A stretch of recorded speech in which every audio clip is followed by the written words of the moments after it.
in, it's going to be really, really difficult for Zhangfei to be mobile. Ali, they have a lot of expectations for Ali this time, for him to dish out all the damage. Yes, Dharma can substitute, but it's not going to be enough if it's only him, so they have to keep Ali as safe as possible. I believe that will be the main purpose of Zhangfei for Kagendra's draft. Yep, Lu actually has a very tough task. He needs to make sure that Lanfeng actually gets as much farm as possible, because if Lanfeng does not come online, Kagendra have no damage, right? They're going to be placing a lot of emphasis and hope for that truth mantra, which in the early game might not be as effective, right? We all know the danger of a late game Dharma, but Lanfeng needs to amp up his farm. He needs to make sure he does not die. So Lu needs to take special care with this usage of Zhangfei as well. And if we were to look at these two drafts, I would say I do agree with Impunity having the better draft, a little bit more balance onto them, and they have a good lockdown with the Yixing as well. So what do you think? Do you think it's still Impunity based on the draft? I think this all falls down onto one particular decision, which is the invasion, right? How many camps can you steal away from the opponent? Ogren is best known for being able to enter the jungle early and win in those level 1 fights, right? So if Kagendra chooses to take a look at playing to that strength, maybe Kagendra can kind of win the early game and snowball out of control before they hit the stride on the side of Impunity. But if that does not happen, and example, Lanfeng dies early in the game, it's not going to be an easy game for Kagendra at all. And that's the fist bump here, ladies and gentlemen. And now, here it is again, the summary of players and also heroes that will be brought into the game. It's going to be a tough fight for sure. Impunity and also Kagendra expect it to be big this time. A team that has a lot of experience of playing in multiple tournaments as we get into game number 1 of day number 2.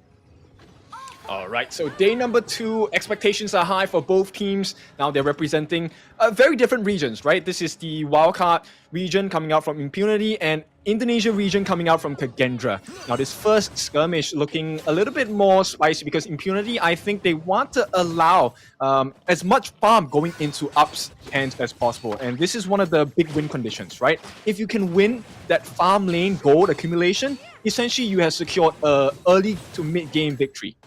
And the Zhangfei, we can see him rotating down to the farm lane, so he's just going to play the babysitter role. He's not going to truly help the mid lane. He knows it's a lost cause looking at, oh, okay, the one that show up is Megumi, so you know that you're not going to get much out of the mid lane. Might as well just go to the bottom lane and just try to win it there for your Arlie. Yeah, for sure. I think Lu taking up the smite as well, he needs to make sure that it is very effective. And here we go. This is the first interaction between the two of them. X-Hero taking quite a bit of damage, right, against Hans. And I think Hans, if he's able to clear the lane earlier, it's going to work much better in his favor. But because of the skill sets on the side of X-Hero, I think that's a difficult task to call for on the side of Hans. I'm looking at a lot of Impunity players actually grouping up at the top side. Interesting. Okay, so they're going to leave their farm laner exposed for now. Looks like they want to try to win the mid lane again. Bit of an engagement in the middle, but that's just to clear off the minion wave. Yeah, it is really just to funnel all the farm into Up, right? Right now, Xiaolin's job is just to hold the wave as long as possible so that Up can get as much gold in his pocket. So even though it seems like a very small thing, Lu's positioning here to disallow Up to come down into the farm lane actually matters quite a bit. Yeah, and we can see this is not your usual play style of like, okay, Lady San goes down to the farm lane. Instead, they send Yixing down to the farm lane instead. And this is the flexibility that Honor of Kings is able to provide to the players out there. It's just down to the creativity of the players themselves. But speaking about creativity, let's see if they can get something out of this move onto the bottom. But no, it's just to shoo away the players from Kagendra. Okay, now we take a look at the growth of the items, right? Asing is just a little bit ahead on the side of WeRaw, and that might be a concern for them because if the Toon is able to out-sustain you in the fight, it means your backline is pretty much exposed on the side of Kagendra, right? And knowing that they have this composition of Xiaoling with Yixing as well, they have to be really careful about how they position in the fights. You can't be dragged too long into a 1v1 fight between tanks. But looking at the bottom lane, looks like they're putting a lot of pressure onto Lanfeng. But Lanfeng is well protected. Of course, that is going to be loose road to be the bodyguard. As long as he's there, still at the front line, they can't go all in onto Lanfeng. Yeah, it's one important marker, right? The moment you force Lanfeng to go back home, you won the lane, because that's going to be one wave missing, and that's a lot of gold. Hang on. Oh, X0 taking a lot of damage, but he's close with the tower, so should be fine now with that protection. But then again, still a lot of pressure up at the top lane. At the bottom lane, we have Lu here opening up the space, giving information, and they're trying to push back their opponents. Okay, Weeraw finally has the EXP advantage, and he's making life a little bit difficult for Arsing here. If he gets a steal, that's going to be huge. Right now, I think it's everything hangs in a balance, right? The first mistake made by either side is going to cost them quite a lot. Here we go. This might be the first one. Yeah, well, it's my board, but looks like they will not continue their engagement. But they managed to bait out the Unbridled Outburst, though, so that is still objective secured, if you ask me. Because right now, the other objectives are up, and the Unbridled Outburst will end its cooldown soon. Yep, that's exactly why they didn't go in, right? This is more important than getting a first blood at this point. They need to control the map. And here comes that portal, the teleportation. All 5 members on both sides in this pit. And here we go. Looking at the movement here by Megumi. Looks like he was at the fight on the front line, goes onto the back line, and Senku has to get away. He cannot be part of the fight again. As up, we'll get the first blood. Looking at the current situation, Impunity, they lost 2, unfortunately, though up he got 1. But they managed to trade it back with iHans as well. So it's a 2-4-2 without anyone getting the objective. Yep, so it's a big stalemate at this point, right? But small wins, I think up, he's the one that got the kills. That's going to amplify his farm quite a lot. Now, they're going to try and put as much pressure as they can onto this farm lane T1. And that's going to create a little bit of space, right? And based on what's happening now, I would say I think Megumi did a very good job with that Tremor Smash as well. Catching the 2 frontliners, making sure that Shi as well couldn't get off that combination. Now, that's a nice jump by the Dharma as well, but he's caught in the middle of 3 different players on the side of Impunity, and up is inside those 3 members, which means he's able to deal a ton of damage. And I really like the Tremor Smash straight onto the back line to control the damage dealers from there, or at least the CCs from the back line. So that was a great move there by Megumi to start it off. And following up from that fight, it looks like they want to try to take that mid tower, but it's not going to be that easy now that they have the rotation coming in from Kagendra. Yeah, once again, they force out the Unbridled Outburst, but Kagendra, they've committed. I think they might want to try and force this here. It has to be done. If not, that Unbridled Outburst will be wasted. Oh, Megumi, he does have the Tremor Smash though. He's going in, and there you go, starting it off, and they'll be able to get 1. Looks like Up will get his first kill in this fight. Ashing follows up with another kill. Though Kagendra, they got the objective, but they lose so much in this fight. Dude, Megumi is just so sick, right? He played that to a T simply because he was having control onto Weeraw. Now, one of the things that's really difficult for Ogren players is the fact that, hey, you have your Death's Precipice, you have the Path of Passing, you get the heals, you get the Seer State as well. But if you're controlled up, that's actually the biggest weakness of Ogren. If they're controlled, there's nothing much an Ogren can do. So Megumi did his job fantastically, took the attention and put it on himself, but at the same time opened so much room for Up to just go and lay the pain. Now, some people might say that, whether it's worthwhile to go for it and then just to lose 3 players. I would say if you lose up to 3 players, it's definitely not going to be worth it. So it's a great work by Impunity, I must say. Oh yeah, for sure. And look at the map now, right? Once again, it splits up the lineup of Kagendra. They have to try and funnel the farm into whoever is available. At the same time, while they're busy scrambling to try and make sense of the map, Up is already farming lanes up and down. Oh, here we go. Megumi, he does have the Tremor Smash though. He can U-turn at any point of time. Well, is my board activated? But Shaolin will get it. And now they want to go for another kill. Weeraw will get Megumi. That is a big target there. So right now, Impunity, they cannot engage. But they still have Ashing though. But if you have only 4 players with other towers to take, why not change your objective? Yep, Impunity showing off their composure and their experience as well, right? They actually wasted the Unbridled Outburst from Lu. He actually it only hit that Crimson Golem, right? It didn't hit anyone else. And they had this misunderstanding that, you know what, maybe it's time to go all in. And they walked straight into Xiaoling's The World is My Chessboard. And it was a big moment because Impunity, if you give them such a chance, they never miss. A bit of a teaser there by X-Hero.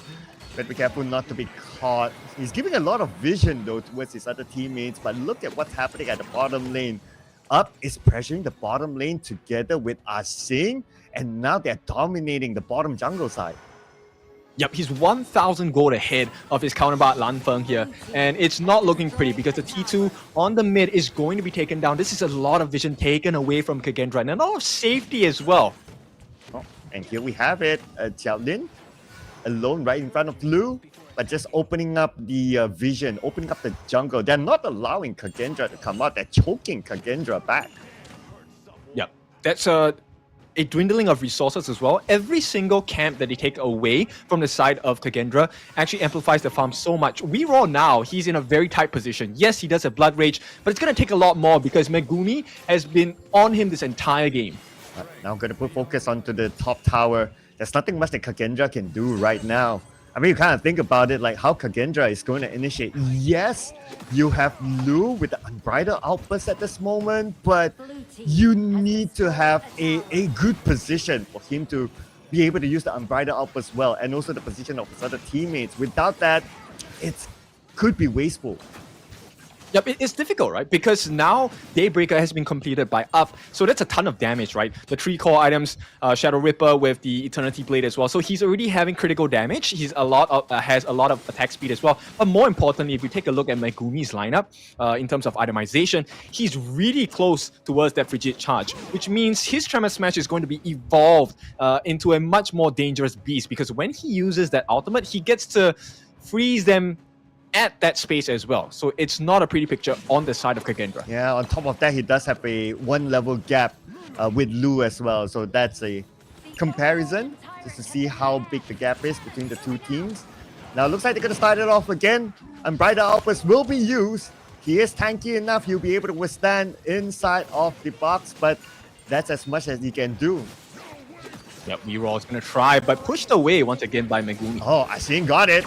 And now time to engage. Nope, they're going to play the patience game. They're going to wait for the next wave to come up before they push in. Yep, they're just too tanky, right? On the side of Impunity, not only are they tanky, they have damage as well. Now, Raw, he may be getting caught. He has to play this really, really safe. Impunity, 4-man strong on the top lane. This could be the first breaking entry into that T3 on the base of Kagendra. And without the Unbridled Outburst, it's going to be hard for Lu to truly engage. At most, he's able to provide shields to his teammates, but that's pretty much about it. He's just a Guardian right now until he's able to stack up his madness. Yep, the only solution for the side of Kagendra now, I think it's really just buy time, right? We want to see that potential comeback, similar to how Elevate did it. Every single minute that they are able to drag is a big marker for a potential turnaround. But it's so difficult. Oh, and here we go. It's going to be difficult for Wirao. And Wirao taken out by Up. And they will take down the tower as well. But from the side, we have iHans all the way in. This is going to be their trump card right now. But iHans is not able to get much out of that engagement. A lot of damage from the side of Impunity. They not only took down the tower, but they took down 2 from Kagendra. Yep, that's a perfect positioning coming out from Impunity, right? Up nowhere to be seen, which at this stage of the game is a beauty, right? At the same time, all the different members on the side of Impunity, they have spaced themselves out so cleanly that you can't really get all of them at one go. Once again, Megumi, the MVP currently in my eyes, managing to control not just Wiro, but on the back lines, getting Senku as well. So there's no countermeasure available from the side of Kagendra. Yes, they can tank through some of the damage, but there's no damage that they can offer on their side as well. Yeah, Megumi sacrificed himself, which is absolutely fine. I mean, that's what support does, so has to do what he has to do. But anyway, he has the teammates, won the fight, got a couple of kills, so it's worthwhile for Impunity. Now they're going to put focus onto the bottom lane. The tower is open, and they will easily take down the tower unchallenged by Kagendra. Yep, T3 on the bot going to be taken down as well. It needs a little bit more time for the side of Kagendra. But with that being said, I think Impunity, they can't be too relaxed as well, right? They need to kind of push them into a very uncomfortable situation here. X-Hero maybe playing with fire a little bit too much here. Oh, from the side! They should be able to get 3 of them. And here as well is my ball. Activator managed to get 2 within it. How are the other teammates able to save them? The answer is no. Wirao will be the one to fall. Yeah, big moment here. Vero being the main tank, and Ihans, he tries his best. Not gonna happen here. There is only Lu, the solo tanker for the team. But is he able to take damage from 5 different members on the side of Impunity? That was Ihans just throwing it all on the deck there. They know that it's going to be hard for them to make that comeback. But speaking about comebacks, if there was a moment, it will be right now. But Impunity will say no to it as they take home game number 1. Beautiful performance by Impunity. They definitely have shown that they still have the standards, still have the composure.